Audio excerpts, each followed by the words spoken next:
We're going to read our last chapter of Frindle today.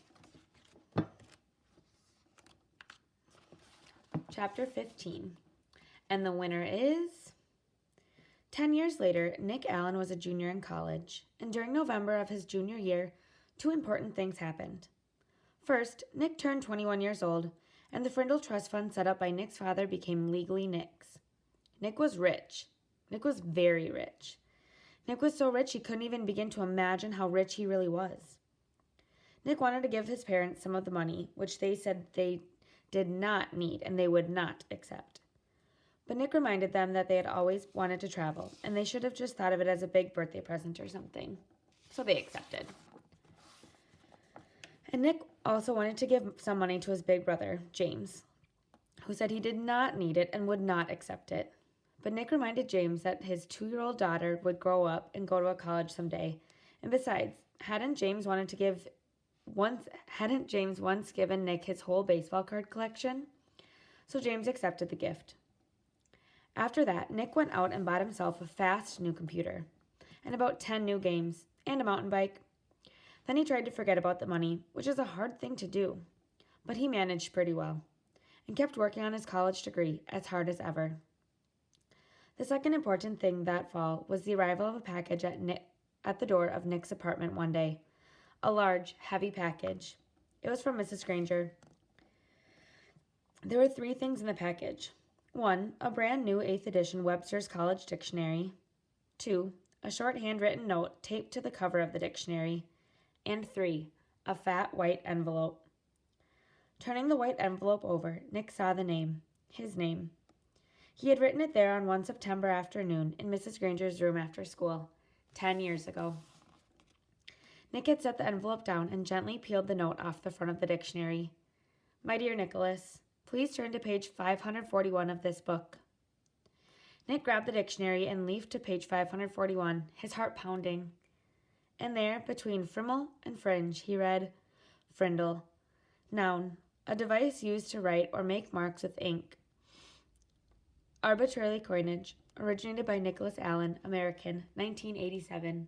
See pen. Nick went back to the note from Mrs. Granger. This is a brand new dictionary, the one I recommend that my students use for their homework. And now when I teach them how new words are added to the dictionary, I tell each and every one of them to look up the word Frindle. And of course, I have sent along that letter I promised to give you when our battle was over. And now, it's over. Your teacher, Mrs. Lorelei Granger. Nick's head was spinning. With shaking hands, he opened the fat white envelope. He pulled out the 10-year-old letter and began to read. Dear Nicholas, if you are reading this letter, it means that the word Frindle has been added to the dictionary. Congratulations.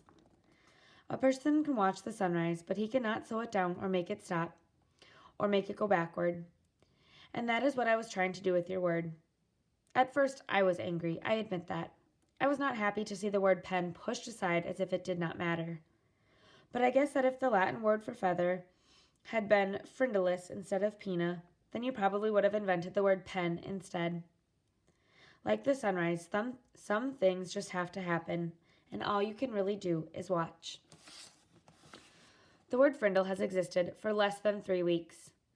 I now see that this is the kind of chance that a teacher hopes for and dreams about.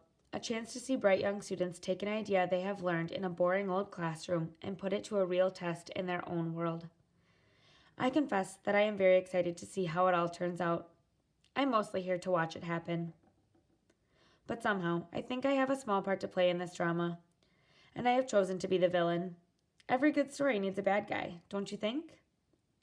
So someday, I will be asking you to forgive me, and I hope you will. Nick, I know you like to think. Please think about this. When I started teaching, no one had landed on the moon. There were no space shuttles, no CNN, no weather satellites. There were no video cassette recorders, no CDs, no computers. The world has changed in a million ways. That's why I have always tried to teach children that something would be useful no matter what. So many things have gone out of date, but after all these years, words are still important. Words are still needed by everyone. Words are used to think with, to write with, to dream with, to hope and pray with.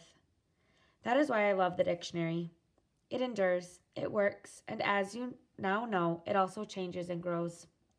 Again, congratulations, and I've enclosed a little present for you. Yours truly, Mrs. Granger.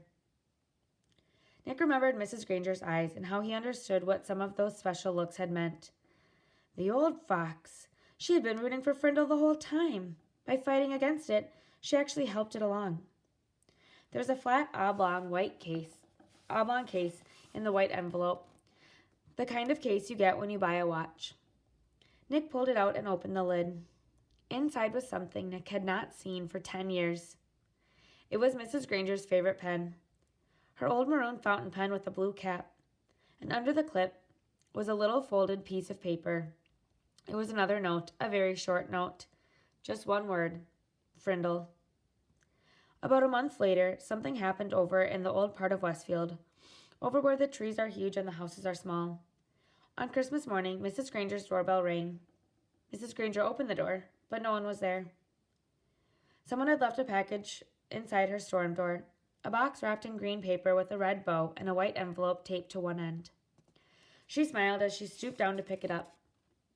As she picked up the package, she noticed a red, white, and blue express mail envelope sticking halfway out of her mailbox next to the doorway. It must have been delivered late on Christmas Eve. She opened the storm door and plucked the envelope from the mailbox, and then shut both doors and went inside with a shiver. Mrs. Granger went across the living room and sat on the couch. The express envelope was from the Westfield School District office. It looked important, so Mrs. Granger opened it up right away. It was a letter from the superintendent of schools, a letter of congratulations. A permanent trust fund for college scholarships had been established with a donation of $1 million from one of your former students. It would be called the Lorelei Granger Students Fund. Mrs. Granger was sure it was a mistake, or maybe a prank. $1 million? Nonsense. She had the urge to pick up the telephone and give the superintendent a call and straighten this out right away. But this was Christmas morning, and even though the superintendent was one of her former pupils, Mrs. Granger decided to wait a day. Couldn't hurt. Besides, the other package was sitting next to her on the couch, waiting impatiently with its red bow. She opened the envelope first. It was a little Christmas card with a sloppy note, obviously the work of a 5th grade boy. Dear Mrs. Granger, you're one of my favorite teachers. Here's something I want you to have. Sincerely, a student of yours. Mrs. Granger glared at the spelling mistakes, but then chuckled and shook her head. Kids are always the same, year after year. Here she was in her 45th year of teaching, all set to retire in June. She could hardly remember a Christmas day when she didn't have a present from one of her students. Mrs. Granger pulled off the red ribbon and tore off the paper and lifted the lid of the box. She expected to find something made of yarn and popsicle sticks, or maybe curly macaroni and glue. But instead she found an oblong case covered with blue velvet. She opened the case, and inside was a beautiful gold fountain pen. She picked it up, and it was cool and heavy in her hands. Words were engraved along the pen's shiny barrel, and Mrs. Granger had to slide down to the end of the couch and turn on her reading lamp. Then she could read the thin lines of type. This object belongs to Mrs. Lorelei Granger, and she may call it any name she chooses. With love, from Nicholas Allen. The end. So go to your Google Classroom Daily Slides and look for your assignments that go along with the ending of this book.